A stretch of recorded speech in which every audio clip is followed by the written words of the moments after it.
Hi, welcome to another podcast on TV and film. This is me, Clint, and this is the end of May 2024. Let's get right to it. And again, we're going to try to keep it under 10 minutes as always. A couple film reviews here. Haven't caught up with the latest Planet of the Apes film or The Fall Guy. Those both have received very good reviews so far from other critics. Back to Black is a dramatization of the pop star Amy Winehouse and her personal issues, including alcohol abuse and the popularity of her music, and how her life was literally cut short at a very young age. This is not a great film.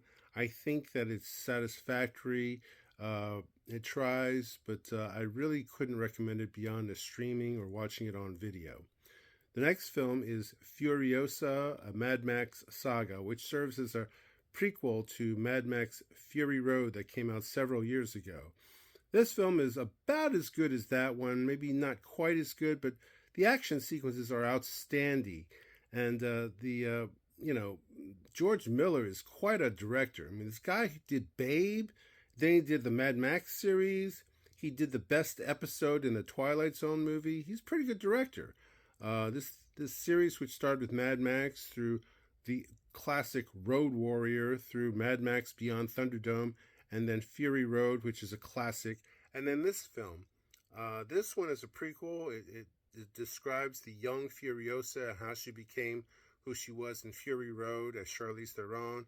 And this Furiosa movie, Anya Taylor-Joy is the younger version, and Chris Hemsworth plays a really nasty bad guy.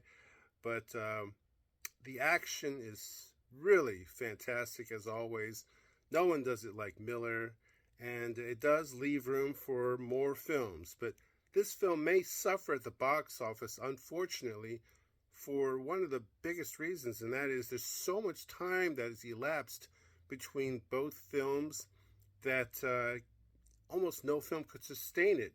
Top Gun notwithstanding, this is not the kind of film that you would leave so much time. And part of it was COVID, part of it was the writers and actors strike. Part of it was the fact that Miller didn't want to film these back to back. But the bottom line is that this film is probably destined to not make nearly as much as Fury Road did. So that's a shame, because this is a pretty darn good film. So Mad Max fans, go see this one. Now, as far as upcoming films are concerned, there's another Blade Runner film, a sequel to the Blade Runner 2049 film, which is really good. This one is Blade Runner 2099 with Michelle Yeoh. No information on who's directing it, but if Yeoh is attached to it, she usually picks pretty good projects, so hoping this one's good.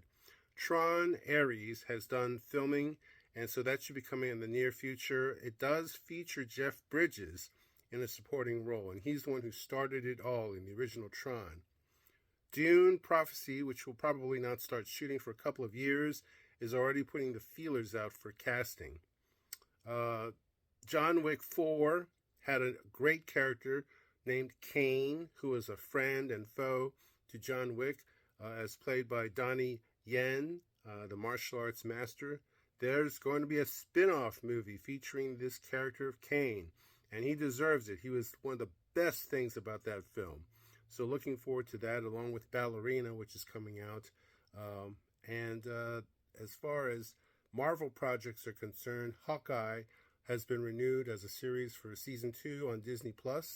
And What If, the animated Marvel series, is coming out with the season 3. Looks like by the end of this year. Now, as far as finales are concerned, Young Sheldon had its series Ender recently, and it also featured a flash forward to show Sheldon and Amy a little older, and they have a child, and it flashes back and forth between timelines. So I didn't really watch Young Sheldon, but this finale was pretty good. And The Equalizer had its season ender, little conflict between McCall and her buddy and her now lover.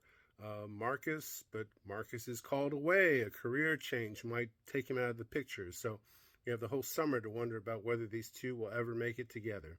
But The Equalizer is always a good series, combines action with a personal family values.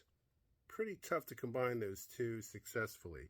Anyway, that will have to wait till the fall.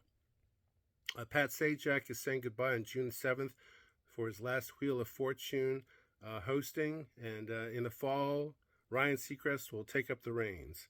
So we'll see that one soon. And as far as other films are concerned, Venom, The Last Dance, the third Venom film, and projected to be the last film, will still star Tom Hardy. There may be a potential supporting role or cameo of Venom's character in the next Spider-Man film, so stay tuned to that. The trailers have been shown for Beetlejuice, which comes out in the fall. That looks pretty darn funny. And if it's anything like the original film, oh, what a godsend that would be, especially with Michael Keaton at top form.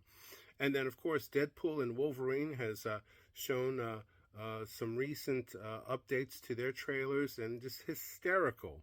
So that film has got billion-dollar gross written all over it. I could be dead wrong, but I don't think so.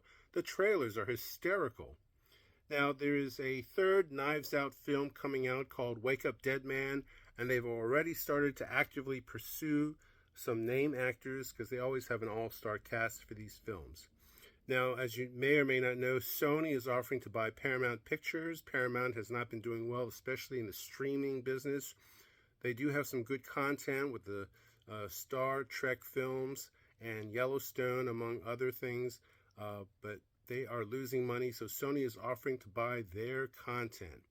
The Mid-Atlantic Nostalgia Convention would have been announced this year, but last year the hotel that hosted the event in Hunt Valley was torn down, so they had to look for a new home, and they got bounced around. They finally found a home in APG Arena for next year, 2025, June 26th through 28th.